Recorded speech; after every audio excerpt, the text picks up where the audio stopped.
میرا آپ سے جو دوسرا سوال ہے وہ یہ ہے کہ ایک ہمارا طبقہ جو ہے نا، جو لوگوں کو تبلیغ کر رہا ہے نا، وہ یہ کر رہا ہے کہ سوسائٹی،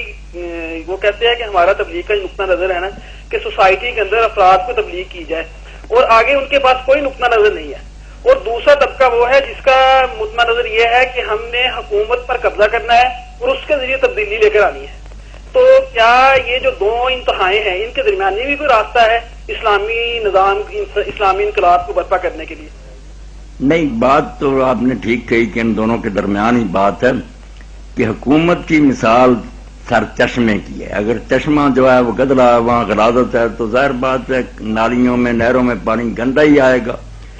یا ڈرائیور کیا کہ پیچھے گاڑی میں بیٹھے دعائیں مانگتے ہیں اللہ ہمیں مکہ پہنچا دے، وہ لے جا رہا ہے انڈیا کو، تو گاڑی تو انڈیا کی طرف ہی جائے گی۔ حکومت کو جو لوگ نظر انداز کرتے ہیں، کہتے ہیں اس کے بغیر ہی اسلام آ جائے، وہ بھی جھوٹے ہیں۔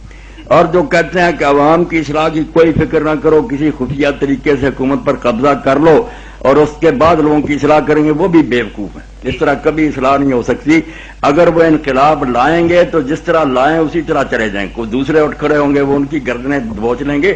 وہ ہوا میں ہوتا ہے انقلاب، جس کی جڑیں عوام میں ہوتی ہیں کہ آپ نے محنت کی، بہت سے لوگوں کو اپنا عام خیال بنایا، اور لوگوں میں بھی آپ کی اچھی شہرت ہوگی کہ یہ دیندار لوگ، اگر واقعی دین ہی آپ چاہتے ہو، پھر کوئی مناسب موقع آ جائے تو واقعی انتظار نہیں کرتے رہنا چاہیے کہ سارے ٹھیک ہو جائے۔ سارے ٹھیک کب وہ ظالم حکومت ہونے دے گی، وہ بھی ساتھ ساتھ بگاڑتی ہے، اور وہ ایک ہی دن میں اتنا بگاڑ دیتی ہے بسنت سے ہی کہ ہم ہزاروں سال بھی لگے رہیں تو لوگوں کو نہیں ملا، شراب اور زنا پھیل جاتا۔ تو حکومت پر قبضہ تو لازمن کرنا پڑے گا دیندار لوگوں کو، مگر اس کے لیے پہلے تیاری کہ عوام میں سے بہت لوگوں کو اپنا عام خیال بنائیں، کوئی خفیہ راستہ اختیار نہ کریں،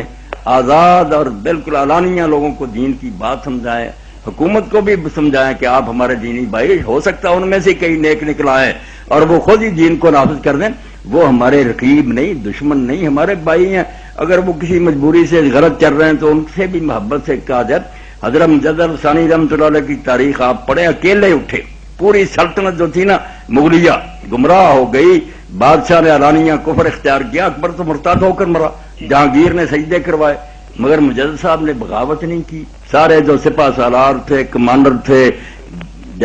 علاقوں کے گورنر خط لکھے، ان کی غیرت کو جگایا، دین بیان کیا۔ اور جب لوگوں نے دیکھا کہ ایک مرد درویش یار نہ حکومت چاہتا نہ کرسی، صرف دین نے اس کو رلا دیا کہ دین اس ملک میں غریب ہو گیا، وہ اتنے تیار ہو گئے کہ آخر انہوں نے جہانگیر کو مجبور کر دیا کہ شیخ صاحب ان دنوں میں قید تھے گوار، انہوں نے کہا انہیں رہا کرو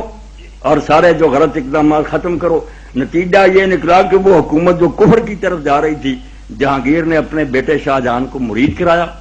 سارے غلط طریقے ختم کیے، اور جیسے حضرت نے کہا اصلاح کر دی، بعد میں پوتا پھر دیکھتے ہیں آپ اورنگزیب جیسا ایک ولی پیدا ہو گیا۔ تو طریقہ ہوتا ہے خلوص کے ساتھ کام کر، صرف یہ بغاوت کر دو، تخت پر قبضہ کر لو، کوئی اور اٹھے گا وہ آپ کو ختم کر دے، یہ نہیں، خون خرابہ ہے۔ اصلاح کی کوشش کریں۔ تبلیغ جو لوگ کرتے ہیں بہت اچھا کام ہے، عوام کو دین کی طرف لانا چاہیے، مگر آگے بھی تو منزل ہونی چاہیے نا کہ ان کو ملا کر پھر صحیح اسلامی حکومت ملک میں قائم کرنی۔ اصل مطمع نظر تو وہ ہونا چاہیے، اسلامی حکومت کے بغیر دین کوئی شے نہیں۔ جی